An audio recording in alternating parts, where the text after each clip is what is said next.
Hello guys, welcome to the session on Azure Data Engineering. So this is Vamsi and I'll be hosting your session on data engineering on Azure. So before we dive into the topics, so let me introduce about myself. So right now I'm working as a data scientist and almost all 14 plus years of work experience I'm having, and my academics is from IIT. And out of all these 14 years, let me tell you, share my experiences with you. I've worked on different, I started my career as an ETL developer when I first, inducted as fresher in some organization. So I was given a chance to work as an ETL developer, and let me tell you, I had privilege of working on different tools, and from the traditional softwares to the modern cloud-based platform. Okay, so I had vast experience on this different set of tools and in this data field itself. Now, let me tell you, out of all these experiences, let me tell you, once we dive into the topics, I'll explain you what are the things, we had, okay, so that was about a quick introduction about me. Let us not waste our time and dive into the topics now. So today's session will be focusing on the data engineering kind of, role, especially on Azure. Okay, so we do have different kinds of cloud-based kind of platforms also, but let us stick on to Azure kind of platform because that is very trending now. Okay, so Azure data engineering on Azure is very trending now actually. In terms of job you take, say for example in terms of market capitalization also, whether coming to the case of different cloud platforms or whatever it is. Okay.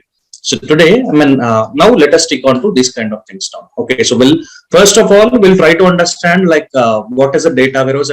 Say why. What is the traditional? Ways we had actually of storing the data, and what were the technologies we had, and why we are going to Azure actually. The cloud-based platform from Microsoft, and yes, I haven't shared the screen. Don't worry, I'll share my screen. Okay, and let us even try to understand the different kinds of Azure services also. Oh, coming to the kind of data platform.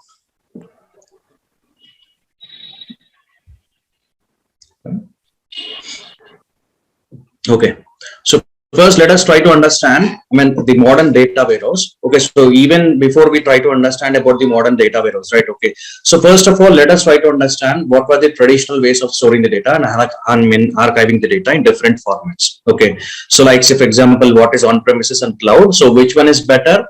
And what is the solution today? Okay, so the industry is adapting to. So we'll be learning each and everything in detail, guys. Okay. So wherever you go, there is data, right? Please, guys, whoever it is, please kindly mute yourself. If you're having any questions, you can unmute and ask me.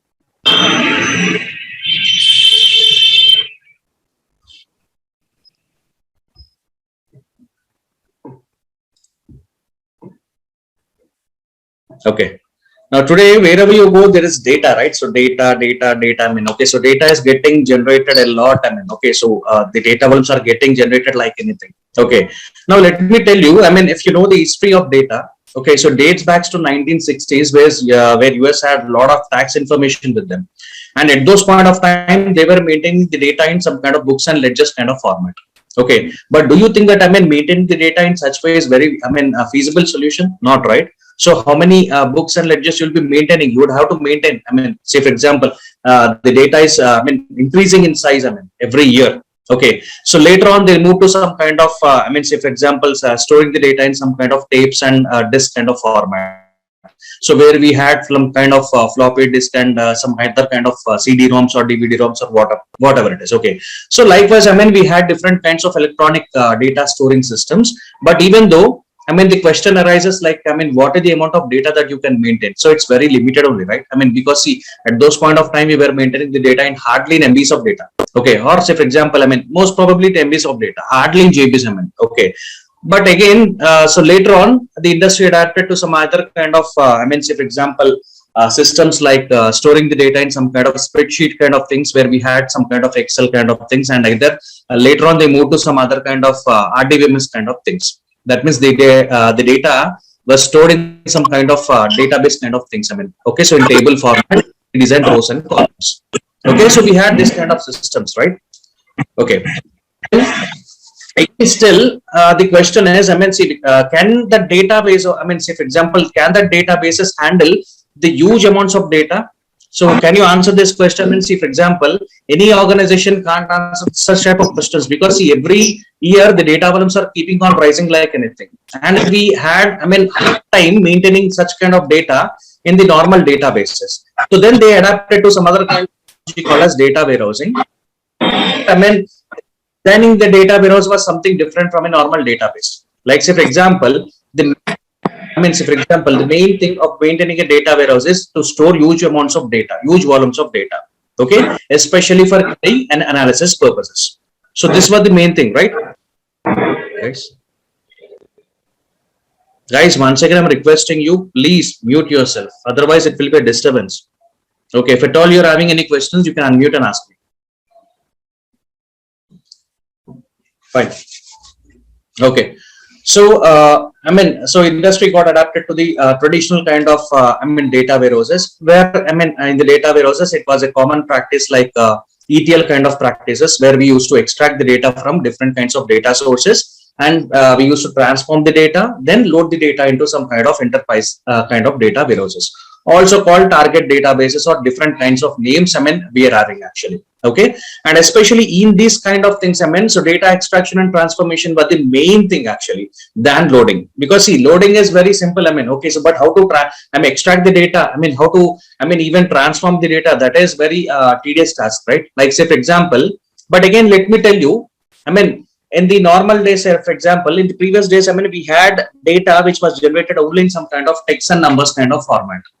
Okay, now based on the data generations, right, the data was classified into three different kinds of categories like structured data, semi-structured data, and unstructured kind of data. Okay, so structured data where it has some kind of predefined kind of structure. That means, if for example, an SQL table, the data which is stored in some kind of table format. Okay, so because it has some kind of structure there, right? Okay, data is stored in some kind of neatly defined rows and columns. Okay, so again comes to the case of semi-structured kind of data. So where we had some kind of, for example, web page kind of format, XML, HTML kind of format actually. Okay, again, if you come to the case of unstructured data, right? So today, if you look at the kind of data generation, right, the unstructured kind of data generation is much more in number than compared to the previous two kinds of categories. Okay, and as per a recent NASSCOM survey, they told that the amounts of data that is being getting generated today is much more into unstructured kind of format, and it almost all comprises of up to 80% out of 100%. Okay, 80% of data generation is getting generated in unstructured kind of format only. Okay, now there are plenty of examples, guys. When it comes to the case of unstructured kind of data, like say for example, your notepad. Okay, so your notepad, that is a very simple example of unstructured kind of data. Your email data. Okay, your web-based kind of data actually. Okay, today we are, even speaking about some kind of social media kind of things also, right? Like say for example, you'll be posting something over Facebook. You'll be tweeting something or Twitter. So likewise, we are having a number of platforms. social media platforms also. Again, if you look at, say for example, we are having different kinds of messaging-based kind of platforms also, like WhatsApp, Telegram, Snapchat, and different other kinds of platforms also. Okay, now every day we are connected to internet. Not only these kind of things. Today, data is getting generated in some kind of IoT based kind of systems also. Internet of things. Okay, so IoT kind of things also, where based on some kind of sensors, the data will be getting generated. Like say for example, if I tell you with an example, when you go to a retail mart, right? Okay, so there at the billing counters, the PO sections. Okay, so automatically using the infrared, barcode scanners, right? Okay, so automatically the data gets generated and it will be displayed onto the screen. So how come the data is traveling actually? So that is one example of IoT. Again, you will be connecting your mobile devices to your laptops, right? Okay, so the data transfers will be going on. Okay, so that is an example of IoT. Again, so likewise, even if you look at the black box which is present in the airplanes or helicopters or whatever it is. Okay, so that is a perfect example of even IoT also. Again, all these things comes under unstructured kind of data only. Again, today the data is also getting generated in some kind of audio kind of format, video kind of format. Okay, so because see, even when you search over something and when you search for something or Google search engine, right? Okay, so we have different kinds of search. That means you can search through normal text. So again, you can search through some kind of image format. You can even search through some kind of voice based kind of format also. all these things, because of these things, okay, so data is getting generated like anything. Okay, and where do you store these huge amounts of data? The normal traditional kind of data warehouses can't handle this kinds of huge volumes of data, because let me tell you a small example now.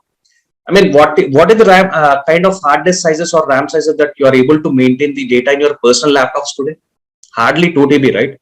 Yes. So think about, say for example, 5 years back, were you able to get the same kind of processor speeds, or say for example, the storage kind of things, so where you can maintain such kind of data?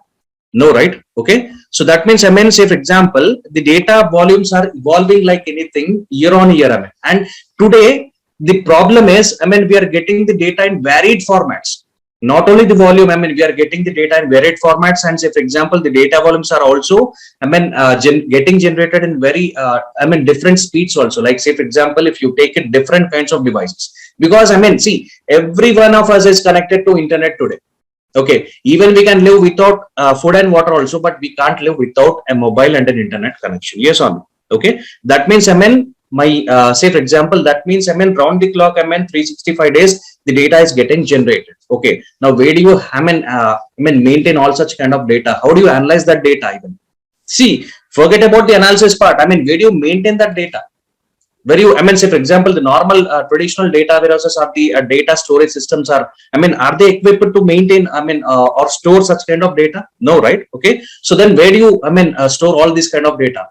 So forget about the analysis part. Analysis part comes, the next level actually. After storing the data, in different formats, or say for example, using different platforms, when you are able to store the data, then comes that phase actually. Okay, analysis part. Even before the analysis part, we do with different other kind of activities. We go with different other kind of activities. Okay, so likewise, say for example, if you look at, right, okay, so today, if you look at the analytics maturity curve, right, okay, so let me tell you, previously when the data was, say for example, the data generation was very limited in numbers, and moreover at that point of time also, we didn't have enough systems actually in order to, say for example, cater to the needs of, say for example, different data requirements. Like say for example, if you look at this one, right, okay, so operational management, like we had some kind of basic reporting where we looked at different kinds of things. Like say for example, we came up with some reports and dashboards, some generating reports and dashboards after the ETL process. Like say for example, what were the sales, different kinds of comparative analysis or time-based reports we had actually. Like say for example, what were the sales last year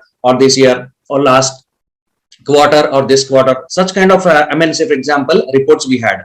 Then came, say for example, the self-serving reporting kind of things, where we had generated some different kinds of Hadoop queries, and even say for example, some kind of scorecards also. Like say for example, even if you look at any cricket matches also, you might have seen different kinds of scorecards they will give you, like yes or no. Like say for example, in 10 overs, India was, India is 10 overs, Australia is now so and so kind of runs. So that kind of scorecards, we were able to generate based on the data whatever we have collected and whatever we had actually. Okay, but this was not sufficient. Now say for example, if you look at in cricket matches, right, okay, so they will be giving you some kind of projected scores. So what do you mean by that one? That is some kind of prediction only, right? Yes or no? In order to make any kind of prediction, so we, employ different kinds of analytics approaches on the data. We employ different kinds of analytic techniques on the data. Like say for example, such kind of one kind of analytics approach is called as EDA, exploratory data analysis. Especially, these data scientists will be using a lot actually, these kind of techniques. Okay, now again, in employing these kind of techniques, right, we employ different kinds of analytics approaches also. Like say for example, if at all I want to know what exactly is happening in the data, right, okay, so I do employ some kind of a descriptive analytics kind of approach. Like say for example, it will give me, it will tell me about the summary information, what exactly is going on in the data. Okay, like say for example, simple thing I'll tell you with a simple example. Now let me give some kind of student marks to you. Okay, and if I ask you to come up with some kind of analysis, right, so what you can answer me, like say for example, if I say that 100 is the maximum marks, that means the top marks are the maximum marks. You can say that, like how many students got maximum marks, how many students got minimum marks. Okay, so what, say for example, what is the average mark, or how many students have failed more than average marks, or how many students failed in the examination. So such is, this kind of information is nothing but this approach is called as descriptive kind of approach. Because see, this will tell me about only the summary kind of information, but that is not, say for example, but that is not important, right? It's not only important about the thing, but it is not, I mean, say for example, enough for me in order to make certain other kind of analysis on the data also. Okay, so like say for example, I do even need to understand, I mean, in order to understand the data, right? Okay, so I need to employ different kinds of analytics approaches, or I mean, say for example, the other kind of analytics techniques also. So even before I apply these kind of techniques, right? Okay, so what is the important ingredient I require? Data, right? So now today data is getting generated in various different kinds of formats, but the problem here is how could you tap in all such kind of huge amounts of unstructured data? So that is where we go to some kind of solution called as big data. Okay, because see, the normal traditional data warehouses are not equipped to maintain such kinds of huge volumes of data. So that is why we go to some kind of modern approaches called as the big data solution. Okay, but even before the big data solution also, like say for example, if you look at the data architecture, right? Okay, like say for example, so the in the integrated data warehouse, I mean, say for example, where we, I mean, traditionally deal with some kind of reports and dashboards. So like say for example, as I told you, in a data warehouse solution, we get data from disparate systems. Okay, even in big data also, we employ different kinds of frameworks also.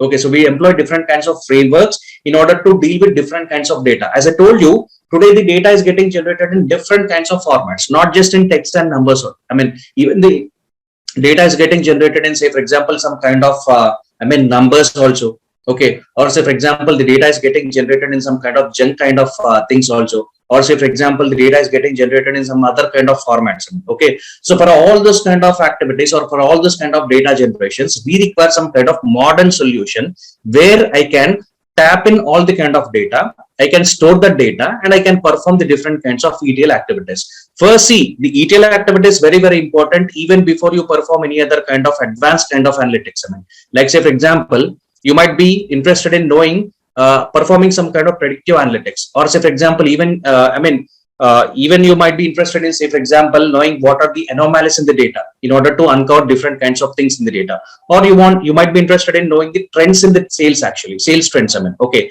but even before we do that one, okay, so we require some kind of data, right? So how to store that huge amounts of data? Okay, how to transform that data, even say for example, okay, because even today, as I told you, I mean, we're getting data in various kind of formats actually. Okay, in order to cater to those needs, right? Okay, so Azure is coming up with some different kinds of services here, because in the modern data warehouse, right? Okay, I mean, even if you look at the Microsoft family, right? Okay, so Microsoft BI ecosystem, or say for example, okay, so we had only some kind of basic things like say for example, SQL Server or SQL Server data warehouse. Okay, and after the, I mean, say for example, after the applications of this big data, right? Okay, so we had some frameworks like Apache Hadoop and Apache Spark and other kind of frameworks also. Hive, I mean, we are having a lot of other kind of stuff also. Okay, but I mean, if you look at the Azure, I mean, say for example, the Azure is some kind of cloud-based component from Microsoft. Okay, so which caters to the needs of this big data. That means it provides some solutions to the big data kind of applications or platforms. Okay, so the huge amounts of I mean, burgeoning kind of data, right? Okay, so we can deal with this, I mean, using some Azure solutions. So Azure, I mean, comes up with different kinds of data services, guys. Okay, like say for example, if you look at the SQL Server part, right? Okay, so we have something called as SQL Server database and SQL document DB also. Likewise, we do have different kinds of storage mechanisms in Azure. Okay, I mean, depending upon the type of data or the different kinds of data you are handling, right? Or say, for example, different kinds of data applications or the requirements you're having. So Azure, I mean, lets you handle such kind of data using different kinds of services, which it opts, I mean, or which it gives you actually. Okay, and we do have something called as Azure data, I mean, SQL data warehouse also. I mean, now it is called as Synapse Analytics. Okay, so let us, I mean, dive deep into the other kind of things also before we enter into these kind of things. Okay, and say for example, when it comes to the case of unstructured data, okay, tapping unstructured kind of data, right? Okay, so we do have something called as Azure HD Insight and Azure Data Lakes. Azure Data Lakes are some kind of I mean, platform where it can deal with huge amounts of unstructured data and different other kinds of data also. Okay, but when it again comes to the other the end user purposes, right? Okay, so end user purposes means, I mean, the reporting kind of activities. So we do have some other kind of tools like Power BI or SQL Server reporting services also. Previously, I mean, in the Microsoft BI ecosystem, right? Okay, we did had some kind of components called as SSIS kind of services and SSAS and SSRS also. Okay, so SQL Server integration service, where I mean, it is the data integration component, and again, SQL Server analysis services where we model the data. Okay, so either say for example it in multi-dimensional data or tabular data. Okay, then we came up with some, say for example, the reporting kind of services, SQL Server reporting services. Now that SSRS part has been, replaced with Power BI because of the rich kind of visualizations and the modern analytics it has been built upon. Okay, likewise, if you look at, right, okay, so even if you look at the advanced analytics and AI, right, okay, so Azure is providing you with different kinds of machine learning models also. Okay, like say for example, it has inbuilt machine learning studio where you can, again, perform different kinds of machine learning activities on the data. Okay, and it comes with different Azure streaming analytics also. Stream analytics is nothing but the data, as I told you, which is getting generated in some kind of numbers or different kinds of IoT kind of devices or sensors. Okay, so you can deal with such kind of data, or say for example the log files also. As I told you, one kind of application like black box. Okay, so which is present in airplanes. Okay, so likewise, we use different kinds of stream analytics actually in order to understand the data actually. Okay, then you're having cognitive services. So cognitive services, as I told you, the vision, speech, okay, those kind of services also we can, how the Azure, Azure is coming up with such kind of cognitive services. Okay, now if I tell you, like say for example, what is the, say for example, what is the kind of a strategy that Azure is implementing? So say for example, Azure can, say for example, move the entire on-premises kind of data to the cloud.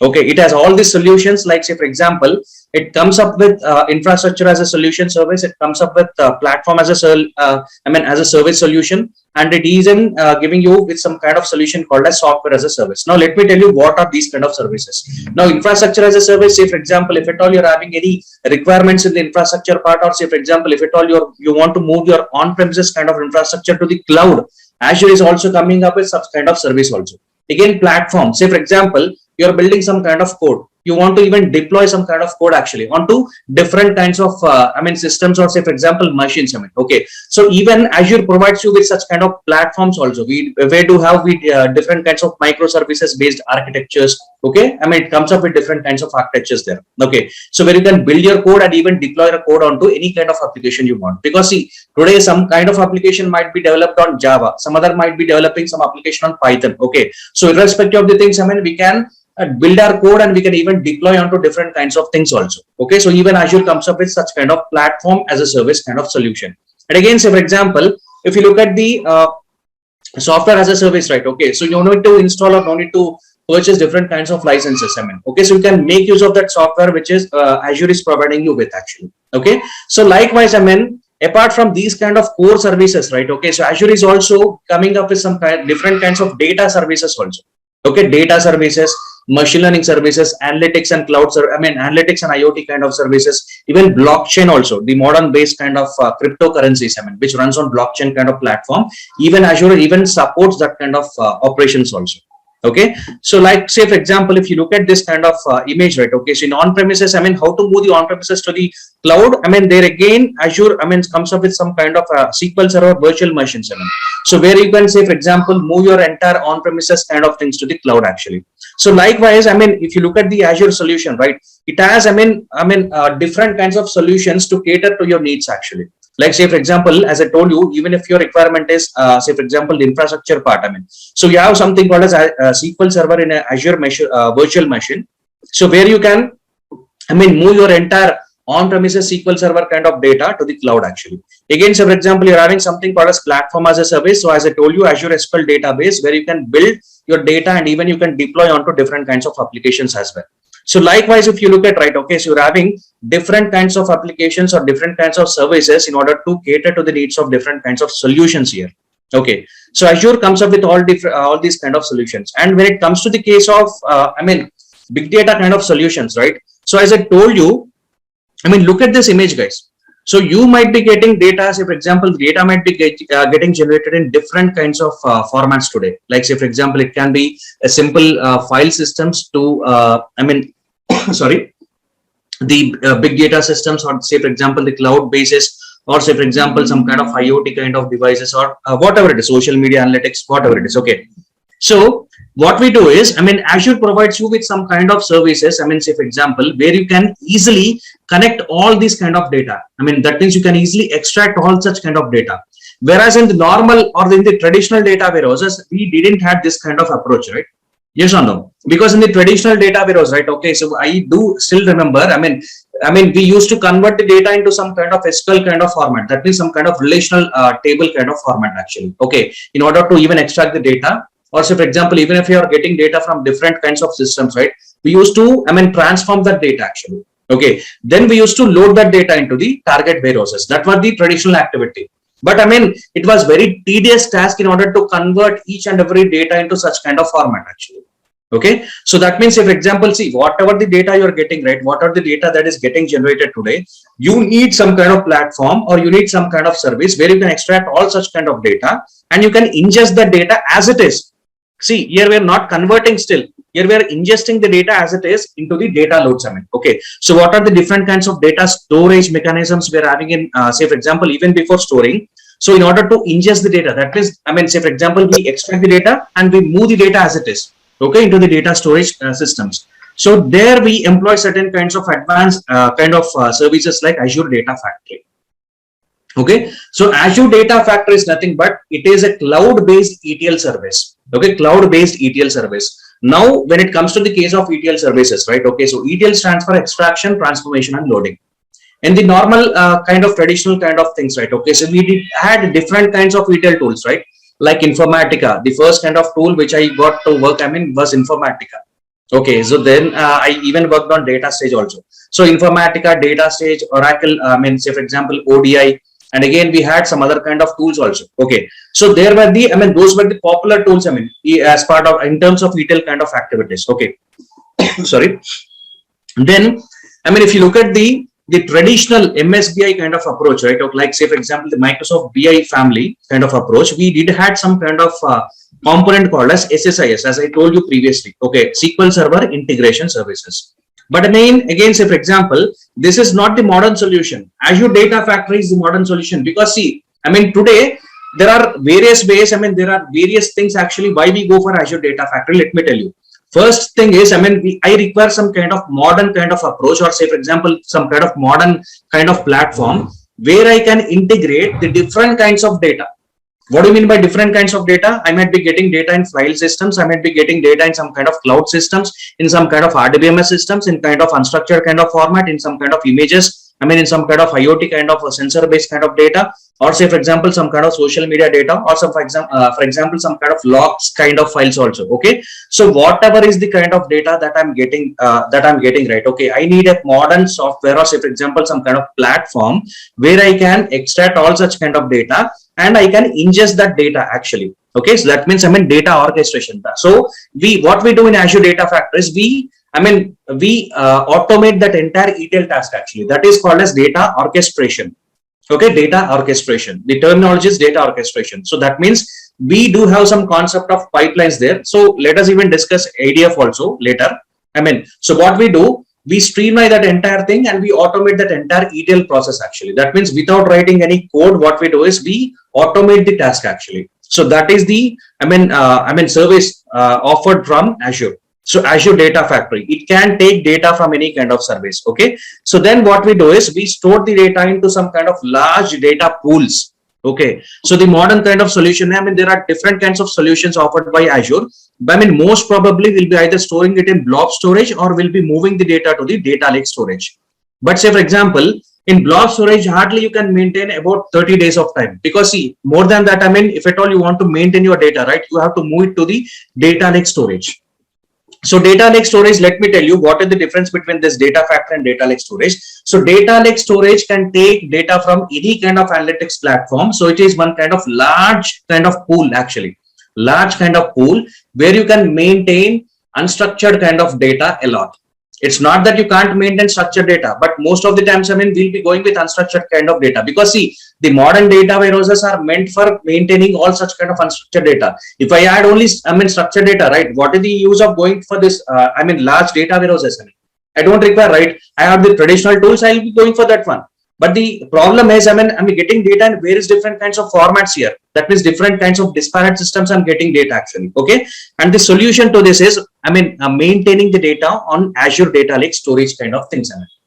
Okay. So where again we are having different kinds of storage mechanisms also, but the popular ones are Azure Data Lake storage. So data lakes, I mean, it can maintain huge repositories, I mean, huge volumes of data. Okay. So like say, for example, it can maintain multiples of petabytes, I mean, multiples of petabytes of data.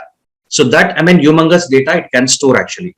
Then after that one, say for example, you're having different other kind of services where you can prepare your data and train your data to perform different kinds of data activities. Like say for example, it's called as analytics engine as per the Azure kind of services. And the most popular kind of services offered from Azure are Azure Databricks, Azure HD Insight, Azure Data Lake Analytics. Again, I mean SQL Server, R and Python integration services also. Let me tell you what are these Databricks. Now, Databricks lets you integrate the different kinds of data on one platform actually.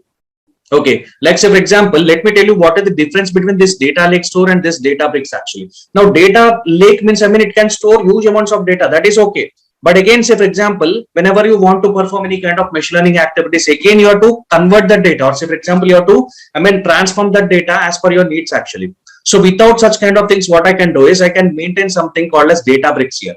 So Databricks is actually an organization. I mean, so that is one kind of platform from Databricks Corporation. So they are, I mean, say for example, they develop that platform on Azure, Apache Spark. Okay, so Apache Spark plus Databricks plus say for example the enterprise clouds, that is equivalent to Azure Databricks. That such powerful, I mean, service is offered by Azure guys. Okay, so that is Azure. I mean, say for example, Databricks. So Databricks, once again, I'm telling you guys. So Databricks is one kind of platform where you can integrate data from different kinds of data analytics services also. I mean, of different kinds of formats. And these data engineers and data scientists, all they can come to one place without the need of transforming the data. They can build up their own models and they can have their own requirements also. So that is one powerful platform, I mean, which is offered from Databricks. But let me tell you the power of Azure Databricks here.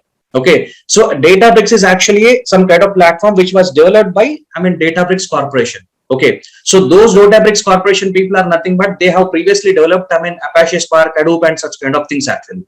Now they came up with some kind of modern analytics platform. Okay, so where they can integrate data from disparate systems actually of different data types. Okay, and I mean, combining this Azure Spark, Apache Spark plus Databricks plus the enterprise cloud. Now that is equivalent to your Azure Databricks. Okay, so Azure Databricks, I mean, comes up with different kinds of tools here actually. Okay, so you develop, I mean, say for example, you train your data models, and based upon your data models, say for example, if at all you want to perform any kind of I mean, machine learning activities on Spark, even you can do that one. Or what you can do is you can, I mean, you can use some kind of PySpark connector. Okay, PySpark connector. Okay, so PySpark is nothing but Python Spark actually. Okay, so say for example, if at all you're having some Python based environment, so what you can do is with the help of this connector, you can say for example deploy your data onto the Python environment, and you can even build up some kind of machine learning kind of activities on Python also. Or so, for example, if you don't require such kind of things, you want to maintain, I mean, you want to develop such kind of models on Spark itself, then you are having Spark machine learning library also. Okay, so you can come up with different kinds of things here. Okay, and even you are having data lake analytics also. Data lake analytics is nothing but again it will take the data from data lake store. So this data lake storage this data lake actually storage consists of two kinds of things, guys. One is data lake, I mean, analytics engine, and the other one is data lake store. So what it does, I mean, it takes the data from the data lake store and it performs different kinds of analytics on using this data lake analytics engine actually. Now the latest one is, I mean, data lakes analytics. I mean, say for example, I mean, data lakes analytics. So generation 2, I mean, Gen 2 actually. So that is the latest model, I mean, latest version. Okay. And again, so as I told you, we are having some other kind of R and Python based integration kind of services also. Okay. So these are the different kinds of services offered from, I mean, Azure. Again, say for example, when it comes to the case of loading the data and maintaining the data in a modern data warehouse, right? Okay, so we do have some other kind of services called as Azure SQL Data Warehouse. Now, previously it was called as Azure SQL Data Warehouse. Now, today it has been renamed to something called as Azure Synapse Analytics.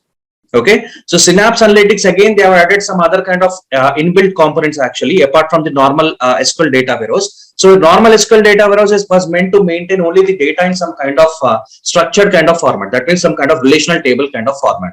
But today, if you look at this Synapse Analytics, right, it can integrate data from some other kind of things also. So that is why they have renamed it to Synapse Analytics, and they have added some more components actually where I can maintain the data. Okay, in various different kinds of formats. Again, you're having something called as Azure Analysis Services. Again, SQL Server Analysis Services also.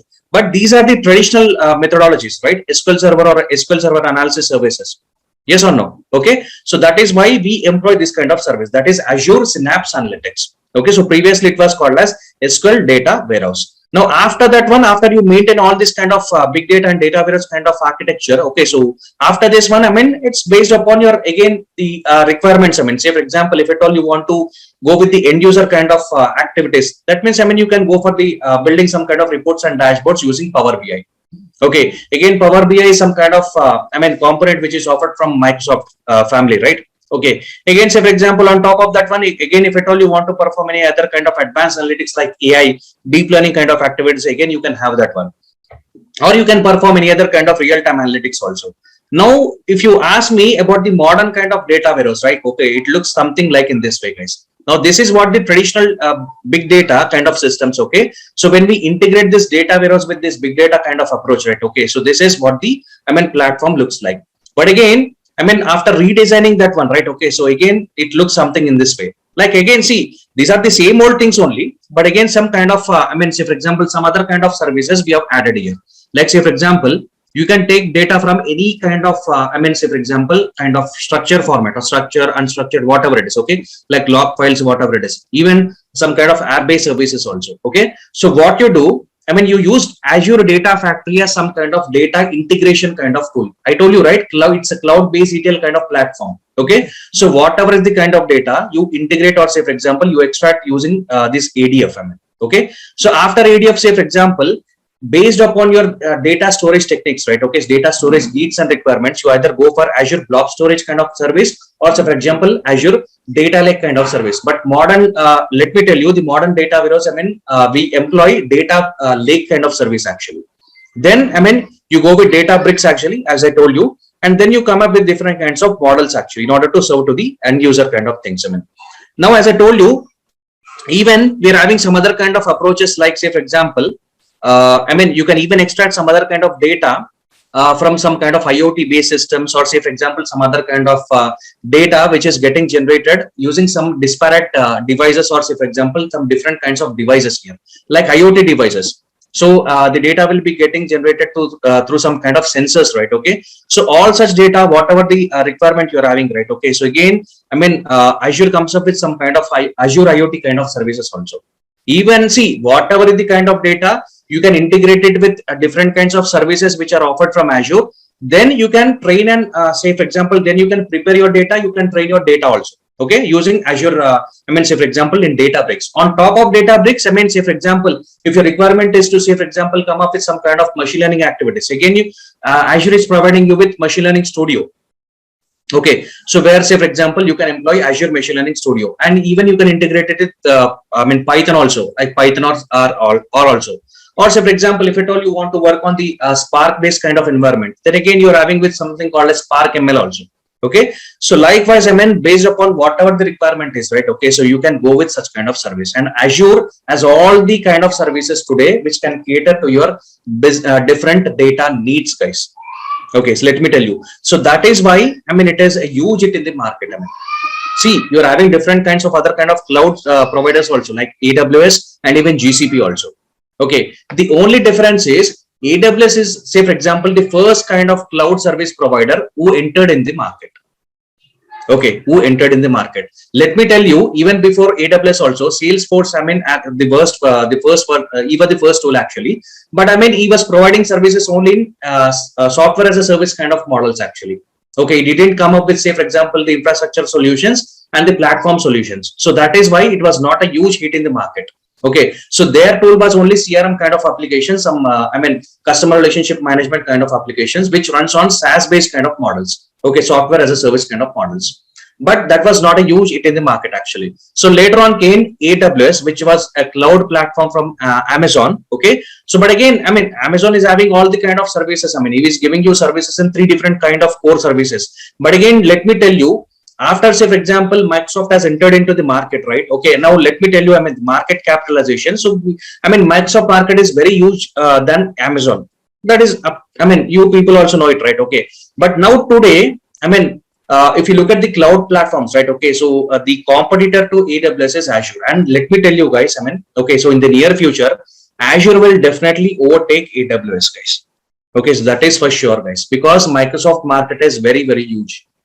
Okay, everyone, I mean, say for example, even if you purchase a new laptop also, okay, out of 10, I mean, say for example, 10 customers, I mean, 8 customers opt for Windows based kind of OS only. Yes or no? So likewise, I mean, say for example, even in the, say for example, the IT core solutions also, I mean, Microsoft is coming up with some different kinds of solutions, which are, I mean, cater to the needs of different kinds of data analysis actually. Okay, in this data kind of services, they are giving you, see, right from data extraction to data transformation to data loading, and even say, for example, coming up with some kind of end user kind of requirements also. Azure is coming up with all different kinds of services. Okay, I mean, which, I mean, Azure is nothing but it's a cloud component from Microsoft only, right? Okay, so Microsoft is coming up with different kinds of services, guys. And in order to maintain this big data kind of applications, in order to deal with this big data kind of architectures or applications, we require a modern kind of cloud-based environment where we can deal with such kind of services. Okay, I mean, today it's not only about structured kind of data. Even you need to have some kind of platform where you can deal with unstructured kind of data with simplicity.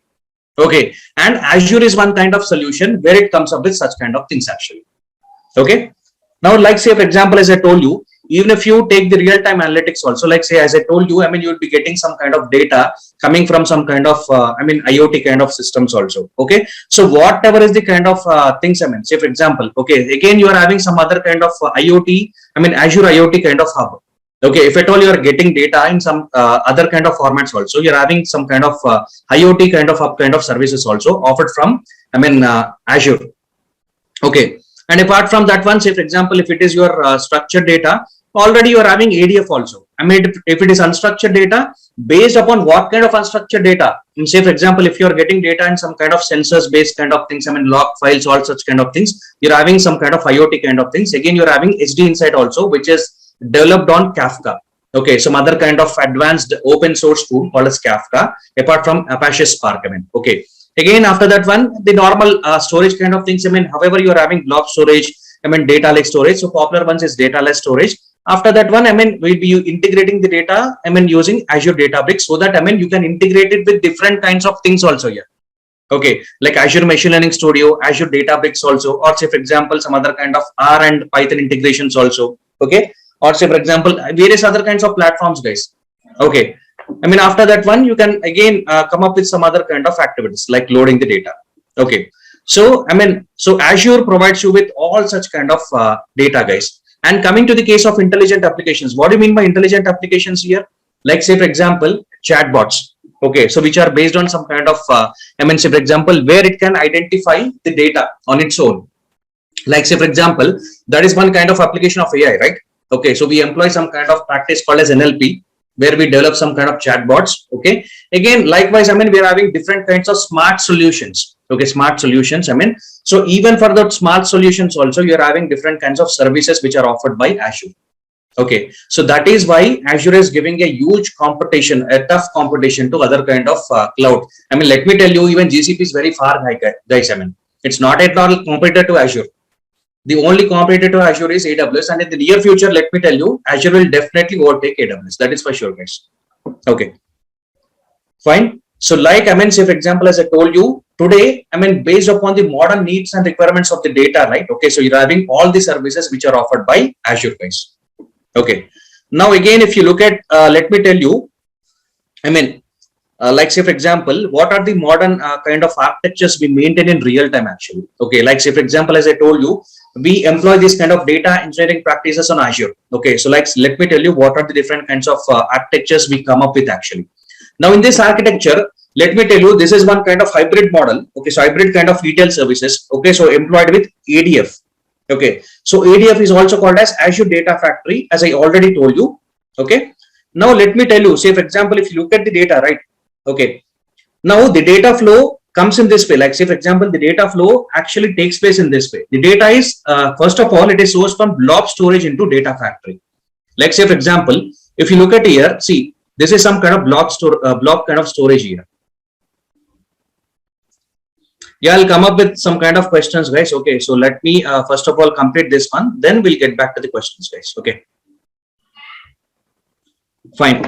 Okay, like if you look at in this kind of approaches, right? See, these are the approaches, guys. These are the approaches and these are the architectures we maintain in real time, guys. Okay, so we come up with different kinds of data solutions. It depends upon what kind of solution or what kind of data needs and requirements you're having. Okay, so now we'll discuss the different kinds of data architectures which we are employing it in real time actually. Now, if you look at this architecture, right, okay, actually the data is sourced from blob storage into the data factory. Okay. Now, in the same way, the data factory, say for example, as I told you, the data factory has some kind of pipelines here actually. Let me tell you what are those kind of pipelines also. But before this one, so the data factory pipeline invokes a stored procedure to execute an SSIS job actually.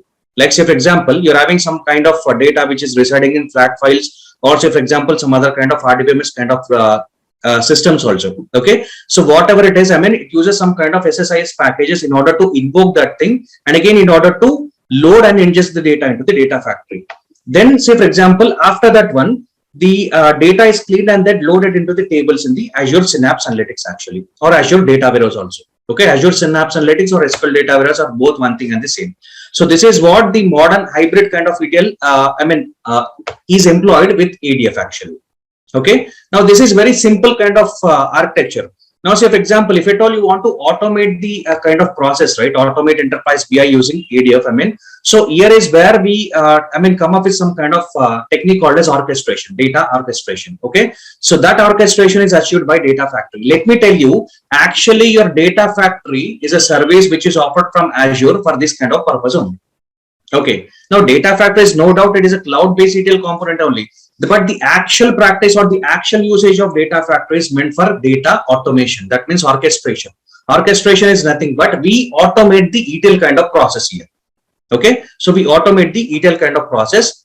Fine. So that I mean, after the automation, or say for example, after the data has been stored actually, then we come up with different kinds of analysis services. Okay, and finally, I mean, we go with the end user kind of things actually. So this is what the normal kind of things performs in data factory actually. Now let me tell you, here we perform automation of the pipeline using data factory. So that is what is called as orchestration based. Then we do something called as incremental loading, because see, the new data comes in actually, so day by day the data comes in, right? Okay, that means you need to identify the new data and you need to load the data accordingly, incremental kind of loading. Again, we integrate multiple data sources. We integrate data from multiple data sources, and again we load the data accordingly actually. Okay, so that is what I mean, the entire automation goes into picture actually, using the automated enterprise BI using this kind of ADF actually. Again, so for example, now, say for example, if your requirement is much into, say for example, unstructured kind of format, say for example, you're getting large amounts of unstructured kind of data, or some other kind of audio and video kinds of files, or say for example, some kind of log files, or whatever it is. Okay, so what we do, we employ certain Azure Data Factory kind of service in order to ingest the data, and say for example, we store that data into something called as this Azure Data Lake storage. Now here, I mean, coming to the case of this storage, right? Okay, so we are having different kinds of storage techniques here, but popularly, as I told you, we employ only Azure Data Lake storage. It's not only, I mean, say for example, we go only with this kind of service, but based upon the requirements, I mean, data lake storage is essential whenever you're having large amounts of unstructured kind of data. Okay, then what we do in order to analyze the data, right? As I told you, you're having different kinds of, again, other kind of services like Azure Databricks, I mean, Azure Data Lake Analytics, and even HD Insights also. Okay, so again, what we do, I mean, coming to this kind of service, I mean, after this one, so we model the data. I mean, that means we prepare, I mean, after preparing the data, after analyzing the data, we model the data, and we say, for example, we perform some kind of end user kind of activities, again, using different kinds of, data services. Now we load the data. Again, say for example, based on that one, if at all we want, I mean, your requirement is to, say for example, go with some kind of end user kind of reporting. Again, you are having some other kind of services offered by Microsoft called as Power BI. Okay, again, or the other kind of app-based kind of things also. I mean, Azure, Microsoft is also coming with some kind of app-based kind of services also, Power Apps kind of things also. Okay, so you can have very different kinds of things here actually.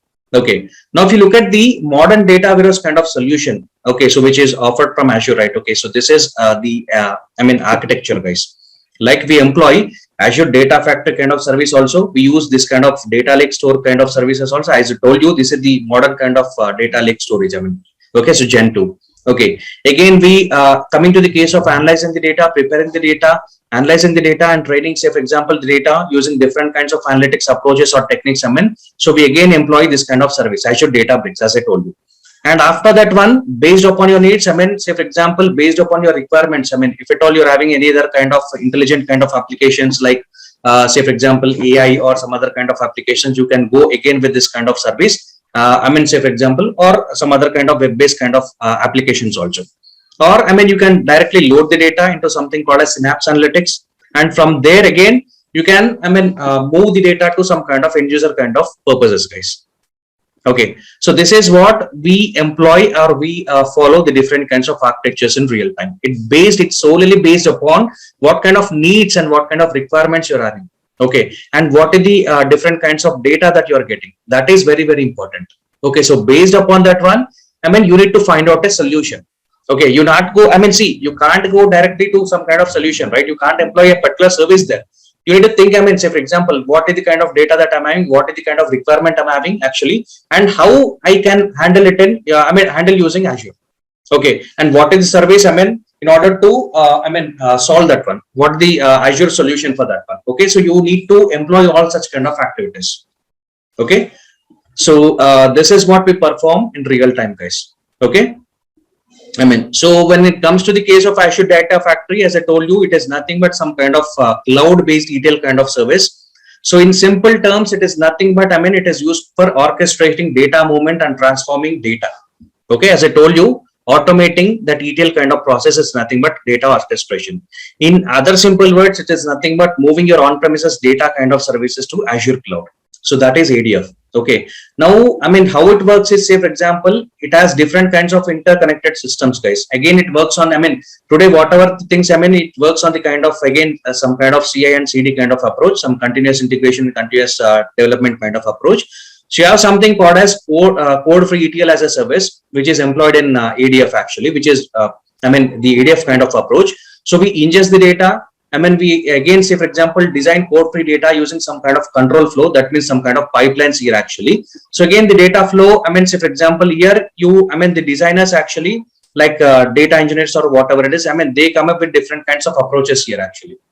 Data analysts, data engineers or data scientists, okay. So again, say for example, you can schedule your data jobs, into batches, or say for example, one by one kind of things. And again, you can monitor even every service on Azure as well. Okay, so why is ADF useful? So today, if you look at, it has almost all 90 plus built-in connectors to help ingest data from a variety of popular enterprise data sources. As I told you, even though you're getting data in different kinds of data, very different kinds of data formats or types of data, right? Okay, so ADF has almost all the different kinds of connectors. Say for example, where it can connect to any kind of service, any kind of platform. Okay, so that is why ADF is a huge hit in the market. Okay, so that is one of the, you're having a lot of cloud-based ETL tools, guys, like Snowflake. You're having again from Amazon, you're having Glue, again from Google, you're having, control flow, one data flow, some kind of tool you're having. Okay, so likewise, you're having different kinds of other based cloud-based tools also. But ADF is huge in the market because of the very different kinds of services it is offering. Okay, and it has a code-free approach, that is some kind of UI kind of based kind of studio. We are having Azure Data Factory Studio also. Okay, so without, say for example, the code, you can design the entire setup actually. Okay, so it works seamlessly with multiple compute options for hard-crafted data transformation if necessary. That means you can apply different kinds of data transformation activities using that one. Okay, so it operates at cloud scale. Cloud scale, you pay for only what you use. See, whatever, when you're working on cloud, obviously you will be paying for only whatever the service you're using it, right? Okay, so that is cloud actually. Now coming to the case of ADF components, in order to streamline and or for the data, for the kind of data orchestration or for performing data orchestration, okay, so internally, if you look at, right, okay, so ADF has different kinds of components here, like pipelines, activities, data sets, linked services, data flows, integration, runtimes also. Okay, it looks something in this way.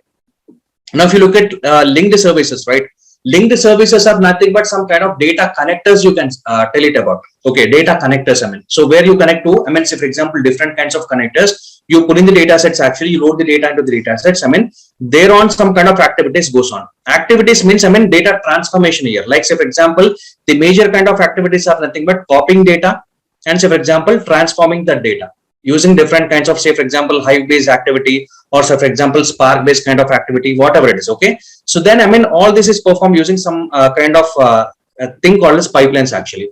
Then on top of this pipelines, I mean, we use some kind of triggering mechanism where, I mean, it will trigger a particular activity to happen. Okay. Like say for example, so the, I mean, the workflow will be in this way. You create pipelines to execute one or more activities. So if an activity moves or transforms data, you define the input and output format and data sets. Then you connect to data sources or services to linked services. After you have created a pipeline, you can add triggers to automatically execute it at a specific times or based on events. I mean, that means, say for example, one activity you can trigger it for scheduling the jobs. I mean, okay, scheduling the data jobs. I mean, say for example, loading the data actually. Okay, so likewise, you can employ different kinds of triggering mechanisms here. Okay, like in this way, say for example, I mean, there is a CSV file which is stored in blob storage actually. So using some kind of linked services, what you're doing is I mean, say for example, again, you are maintaining some kind of CSV data set. I mean, from where you're copying the data actually. Okay, so this is called as copy activity. Okay, so in this data pipeline, okay, again, so for example, you convert it to some kind of table data. I mean, again, by using some other kind of linked services, you actually load the data into some kind of SQL server. Okay, so whatever is the kind of data, I mean, by using these different kinds of linked services and this kind of copying data kind of activity and transforming the data kind of activity by using this linked services and other kind of integration runtimes actually. So you load the data into something called as SQL server, or you can load it to other kind of formats also. That is up to you. Okay, so this is what we employ. I mean, we use it in real time. Okay, so this is the internal activity of Azure Data Factory, guys. Okay.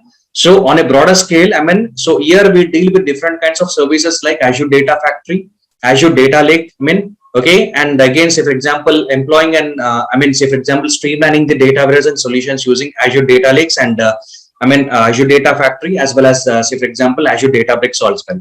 Okay, so then again, we use something called as Azure Synapse Analytics in order to cater to the needs of different analytics activities also. Okay, so this is what we'll be learning in Azure Data Engineering. That means employing this kind of data engineering activities on Azure. Okay, so now this is all the overall kind of activity. I mean, the session, guys. Now let me tell you. I mean, there are a lot of other kinds of cloud-based ETL kind of tools also, as I told you. Okay, so but I mean, today if you look at, I mean, based on the different kinds of services provided by Azure from Microsoft, right? Okay, so Azure, I mean, is sure to win like anything. I mean, especially if you're using this data engineering kind of applications, or if you're employing this kind of data engineering kind of applications on Azure, right? Okay, so definitely, I mean, say for example, you can have a broad, I mean, say for example, a bright future in terms of your job. I mean, and even huge pay packages also. Coming to the case of this kind of things. Okay, even you can find it out by yourself, guys. I mean, okay. So that's it from me, guys. So any questions you're having, let me know. Yes, I mean, okay. So yes, some kind of question. Let me take it. Okay. We have found a lot of issues with single-threaded and multi-threaded ingestion from our SAP system to Azure, and also lot of issues with Databricks as cluster. And the cluster was throwing issues. Okay, fine. Okay, it was 2 years back. Do you see any improvement now? I would like to get expertise on ADF and Databricks. Do you? I mean, do your course cover this in depth? I mean, okay. So let me tell you. I mean. Okay, so today ADF has come up with a lot of other kind of things where you can, I mean, ingest the data actually from different kinds of disparate systems. And even, I mean, if you come to the case of Azure Databricks also, Databricks, I mean, say for example, whatever the Databricks corporation is, I mean, say for example, they are giving you, right? Okay, so as I told you, Apache Spark plus Databricks plus some kind of enterprise cloud, that is nothing but that is equivalent to some kind of Azure Databricks. So Azure Databricks is coming up with different kinds of services. I mean, okay, so let me tell you. It can cater to your different kinds of data solutions today, different kinds of data needs. I mean, certainly, I mean, you can have a broader kind of service using employing this kind of Azure services. Okay, And is it useful for freshers? I mean, let me tell you, I mean, today, I mean, wherever you go, as I told you, it is data field, right? Okay, so if at all you want to make your career onto this field, I mean, definitely you can have. Yes, of course. So I'm having 4 years gap. Yes, of course you can. I mean, learn this, and you can even go on this kind of also. How much knowledge we should have on Python and PySpark? I mean, PySpark for ADF. Let me tell you, PySpark is different and ADF is different, guys. Okay. Let me tell you here what I mean, where do we use this PySpark in the sense in the Azure Databricks? I mean, say for example, we employ something called as PySpark connector actually in order to say for example integrate it with some other kind of Python based kind of environment, or say for example some other kind of services here actually. So PySpark is different. I mean, so how do you use it? That is different actually. So that is what you need to learn here. Okay. So there are different kinds of services here. Okay. So Python, I mean, if you ask Python, I mean, Python is very simple to learn, guys. I mean, let me tell you, it's not like your Java or say, for example, some other kind of C++ or whatever it is. Okay. And you learn it for, I mean, easy way. Okay. With simplicity, you can learn it. I mean. Okay. ADF, anyways, I mean, so we'll be learning ADF, right, in our course. I mean, okay. So that's for sure. I mean, okay. So learn, I mean, leave it about, I mean, ADF. I mean, so coming to Python, yes, of course, you can easily learn, I mean, Python. I mean, even if you're from non-IT background also, let me tell you, you can even learn Python. Okay. See, PySpark is not covered entirely in this course, but whatever is required, I mean, the connectivity part, I'll tell you what that one. I mean, if at all you want, I mean, separate course on PySpark is, of course, even we can give you a separate course. I mean, okay, so it is, I mean, say for example, whatever is required, I mean, we'll be employing that one. Here, the main concept will be on ADF, I mean, data lake, I mean, Databricks as well. Okay, so that is main component. I mean, again, Synapse Analytics kind of approach. Okay. So PySpark, I mean, if at all you want it as a separate module or separate course, I mean, again, we do have it. Okay. So price, I mean, guys, I mean, you get back to the admins, guys, so they will tell you about the price. I mean, is Databricks teach on Scala? I mean, not especially we'll be using it, I mean, as Spark actually. Again, Spark is built on Scala only, right? Okay. I heard Databricks is fully on PySpark. Yes, of course, that is what. Databricks is I mean, Spark only. I mean, that is what, whatever things are required in PySpark, I mean, we'll be dealing with that one.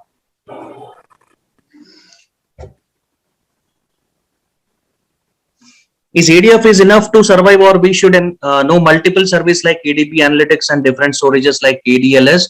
So let me tell you, as of now, ADSF is enough actually. But if you know data lakes and all those kind of things, right? Okay, so you, I mean, certainly you will be an odd cake, guys. I mean, let me tell you. Okay. See, I mean, we are hardly getting professionals on ADF. I mean, let me tell you, frankly. Okay. But if you know the other kind of services, how to employ different kinds of services, that is what I mean, show you the different kinds of architectures, right? Okay, so it depends upon what kind of service you are using for which kind of, I mean, data needs and requirements you are using. Okay, so that is why I told you, I mean, I showed you the different kinds of architectures there. And if you can this kind of different kinds of architectures, definitely let me tell you, you can not even imagine what will be your salary package, guys. Okay, so how much duration of the course? It will be of 2 months, guys. DP 2303 certification topics will cover in this course. Yes, of course, it is main aimed at, I mean, clearing this DP 203 kind of certification also. Yes, of course.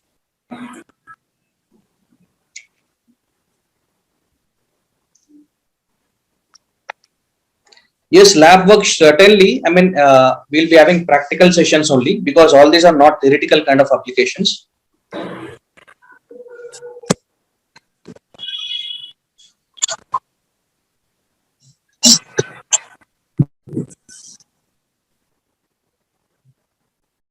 Fine. Any other questions, guys?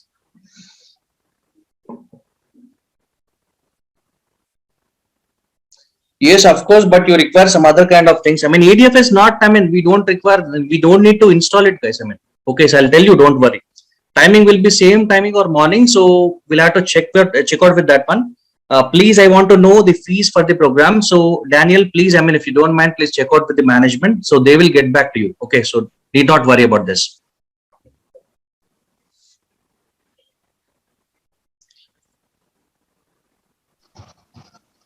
Vamsi, Srini here.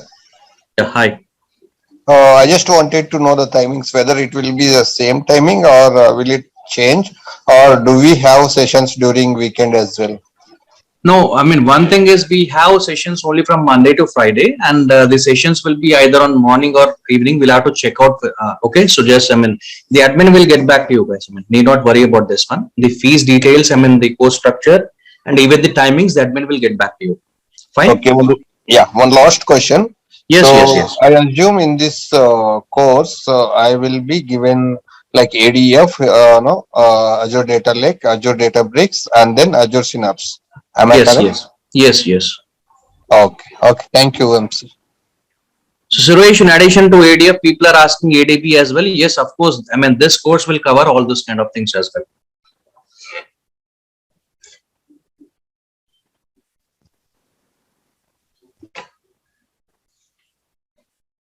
So any prerequisite for this course, let me tell you, if you know cloud, that is okay. But even if you don't know cloud, I mean, we'll starting off with cloud basics. I mean, okay, so what is Azure? I mean, what are the different kinds of services offered by Azure, and how the stuff works in cloud? So everything will be learning all those kind of things. I mean, what PySpark course I can take? I mean, so let me tell you. I mean, I didn't understand the question. What PySpark course I can take? No, are you having any specific requirement with PySpark? Hi, Vamsi. Yeah, hi. So, yeah, I mean, nowadays, whatever we are doing in the Azure Databricks, a lot of developers who are my friends, they are saying we need to learn PySpark at least intermediate level. So, you are saying that in this course, you will be just giving some whatever the extent we need. So, Yes. and also you said there is other course for PySpark. Are you the one teaching that one? Yes, yes, of course. Okay. Okay. Yeah, I'll ask that then. Okay. yeah, yeah.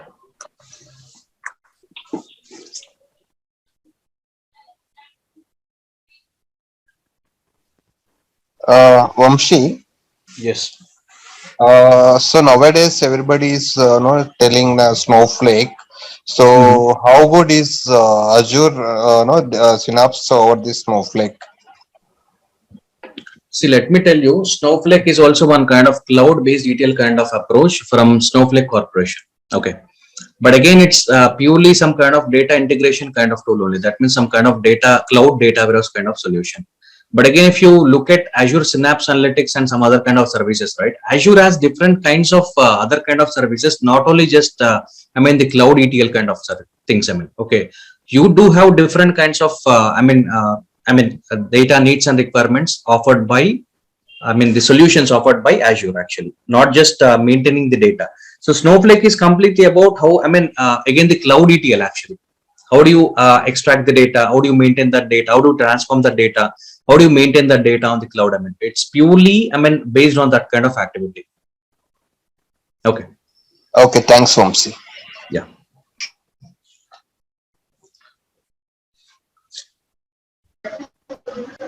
Hi, Vamshi, Suresh here. Yeah. Hi, Suresh. Yeah, my question is like I'm not from any Microsoft technology. I didn't work there earlier, so Mhm. I understand this is purely ETL based what we do in the cloud, right? So there are SSIS, SRS, and kind of thing, right, in Microsoft, right? So Mhm. in learning this ADF, will we face any issues like need to some background on SSIS, SRS kind of No, no, ETL no, which no, no. is You don't existing? face any other, I mean, kind of issues. I mean, okay. See, It's in the nothing like that, traditional right? kind of approach, we did had some kind of components, I mean, from Microsoft actually, especially SSIS kind of, kind of approach. But today we are employing ADF actually. Okay. So Okay. this SS, I mean, they are replacing that with this cloud component called as EDF. I mean, okay. So you won't, need to worry about that. Yeah, but what I'm my question is like there are some SSIS which are clients are using, okay, and they are coming to ADF now. So obviously that data will be Of migrated, or course, in ADF, see, the in people ADF, expect that, yeah, they might expect that we need to understand that kind of SSIS also, or is any plus no, it's having not a that compulsion, also. guys. Let me tell you, it's not mandatory. Okay, it's not a compulsion. If you know it, it's okay. But even if you don't, I mean, it's not a compulsion. Say, I mean, SSI is heavily employed in some kind of business intelligence kind of applications. Okay, so where they're using SSIS for integration kind of services, and for modeling kind of services, they're going with SSIS, and especially tabular model. Whatever I've heard about that one, so they are using tabular kind of SSIS kind of model. Again, they are replacing that SSRS component with Power BI. So especially in those kind of applications, right? Okay, SSIS is heavily employed actually. Now, might be you might have heard about that kind of thing, but coming to ADF, it's not a compulsion. But even if you have any kind of knowledge, that's okay. But anyways, in ADF also, we do have some kind of SSIS kind of packages also. Okay. Oh, okay. So, and then my last question is like on this, I ask you, right? To practice after your course completion, if I want to practice on my PC, so this ADF is completely free, or we need to take a license to Let install me tell something you, like it's that? not any free kind of service actually. So this is a cloud platform. See, even if you, subscribe to this Azure services, right? For 1 month of, say for example, is giving you for free. Okay, like there'll be some kind of hours actually. After that one, you might have to, if at all you, you want, you can subscribe, by paying some kind of, things actually.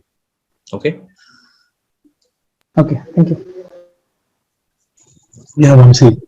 Yes. Initially, I'm into Informatica. Okay. Since even Informatica also moving into cloud like IICS. Yes. Yes. Yes. Even they are not that much impact coming compared to this ADF, right? Yes. Yes. Of course.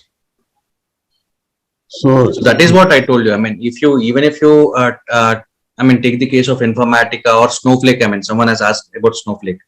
They are, heavily, say for example, they are concentrating on how to extract the data. Just loading the data. But Azure is not that one. Azure is even more than that one.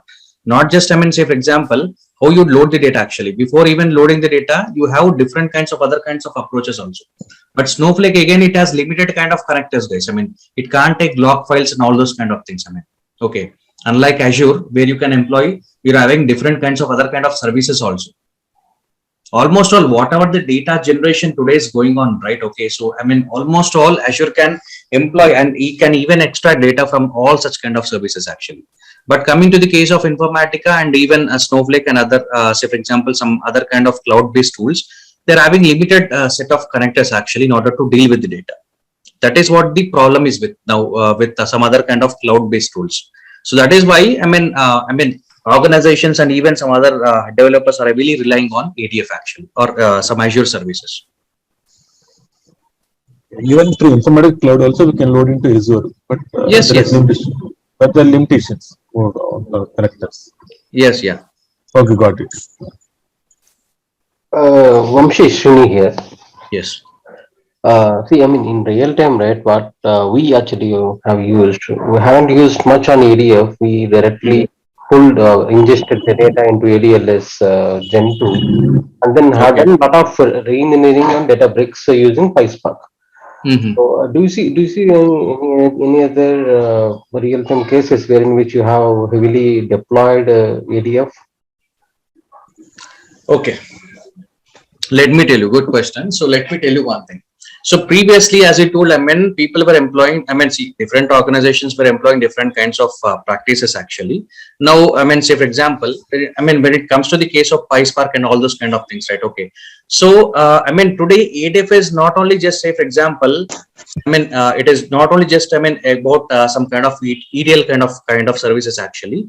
But again, say for example, what you can do is you can upload the data, so some kind of upstream kind of data like data lakes and all those kind of Databricks, everything. Okay, so ADF is today employed in any, almost all the kind of environments today actually, wherever there is the need for this extra data extractions today. Because see, in the normal kind of approaches, you had different kinds of disparate systems like Informatica, or let's say for example, Snowflake is a new component again. But before to that one, we had different kinds of other kind of tool sets, right? Okay, so like that is why today ADF is employed like anything actually. In the modern kind of data warehouses kind of practices, ADF is heavily employed now.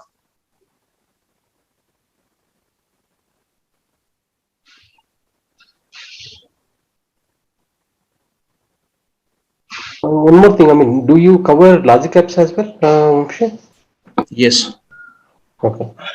And anything on Synapse Analytics, like what exactly that would be covered on Synapse? Synapse Analytics, let me tell you.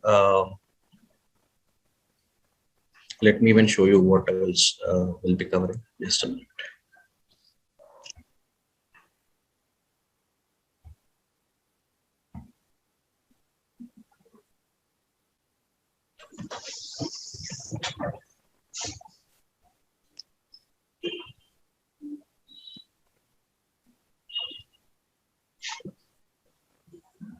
Hello, sir. Just a minute. So using this, I mean, say for example, coming to the Synapse Analytics, right? Okay, so as I told you, I mean, so previously it is called as SQL data warehouse. So we work on this, creating these different kinds of SQL and Apache Spark pools. Like we'll be working on different kinds of Apache Spark notebooks. I mean, we'll be loading the data into the Spark notebooks and even integrating SQL and Spark pools, orchestrating the data integration, everything. Okay, so we'll be working on those kind of things actually. And again, we have something called as Azure Synapse Studio as well. So where, I mean, using the different components, will be using those kind of components in order to, I mean, ingest or say, for example, transform the data. And again, say, for example, load and monitor the data. In all this data warehousing kind of activities will be performing it in Synapse Analytics. Hello, sir. Yes. So, in defining that pipeline and all, and do we need to write the JSON on our own, like the template in No. services? You don't need. I mean, you don't need to write all those kind of things. I mean, so we'll be using some ADF Studio as well. So it's a code-free kind of thing actually. And what are these linked services, sir? I mean, linked services and all. I mean, are they uh, uh, some tool, or are they Linked services are nothing but some kind of connectors you can speak about. Okay, so I mean, you'll be getting data from disparate. Those linked services are used in order to connect to the data sets actually. Okay. and are they similar to SSIS, SSRS, or what is? Yes, of course. I mean, they do have different kinds of packages in order to, I mean, connect to different kinds of data actually. And I mean, runtimes, all those SSIS and all. Yes, of course. Where we do employ different kinds of runtimes, right? SSIS runtime. Okay, so another kind of runtimes as well. So do we need to know something I mean, from the SSIS and SSRS and all? No. You no need. I mean, if at all you're having knowledge, that's okay. It's not a mandatory kind of thing. But how And, to use that one will be CLI, ADF CLIs, I mean, are there good like CLI commands and all? Yeah. Do we need to know? So guys, let me tell you, I mean, see, I mean, for the purpose of everyone, say for example, we'll be going with the UI kind of application. That means I mean, ADF kind of studio. Okay. So no need to worry about the kind of code or whatever you write it. Okay, APIs and CLIs, we don't need to deal. Yes. Okay. Mostly only through ADF Studio only will do, sir, or? Yes. Most will be using that ADF studio. Okay, sir. Okay. Yeah. Yes, Ramu. Yeah. Go on. And in interviews also they ask mostly to the ADF Studio, or like they ask CLI and APIs as well? See, they will ask you what are the activities you performed on ADF. I mean, okay, it depends upon how do you answer them. Okay, you tell them, I mean, we have employed these kind of things actually. So then, I mean, that's okay. Okay, sir. So let me tell you, even, I mean, in the real time, I mean, coming to the real time scenarios also, not everyone knows about this kind of services actually. Okay. Fine. Okay, sir. Yeah. Yes, Ramu. Can any question? Any performance tuning topics? I mean, okay, so yes, of course, we'll be looking at it later in our course. I mean, yes, of course. So anything else, guys? Any other questions? What level of SQL skill is required? I mean, see, SQL, if you are comfortable enough to write some complex SQL queries, right, that's okay. No, we will not face any issue.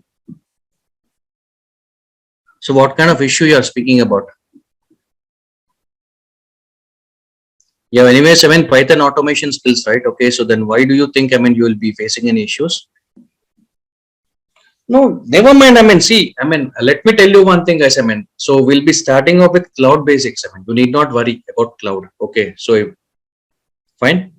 So even if you don't know cloud, leave it aside. I mean, okay, so we'll be learning the cloud basics as well.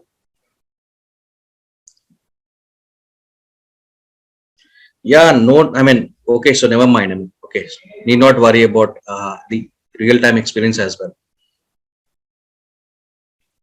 So once you get to master all these kind of things, right? Okay, so what the different kinds of things? I mean, okay, so I mean, okay, so in our core syllabus, I mean, so that is enough actually. Okay. Anyways, in real time, we are, I mean, hardly getting, I mean, candidates, I mean, professionals who are trained and skilled in this kind of field actually. What about the complexity in ADF and challenges? So we'll be learning in detail about ADF. Okay, so you don't need to worry about the complexity or the challenges. So once you get to know about the things, right? Okay, so then I mean your every questions will be answered then. Okay, fine, guys. Okay, so then thank you, Thank you. everyone, guys. Thank you, Vamsi. Bye. Yes. Thank you.